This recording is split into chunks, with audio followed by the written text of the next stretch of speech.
என்னது கொண்டக்கடலை கிரேவி வாழைத்தண்டு பொரியல்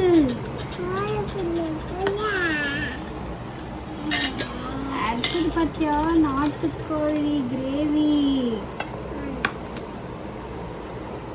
அடுத்தது பூவா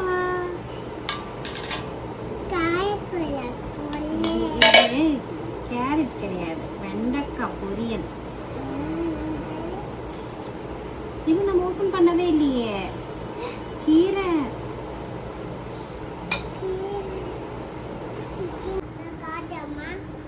அதான் காரம்லாம் சொல்லுது காரம்லாம் வேணுமா உங்களுக்கு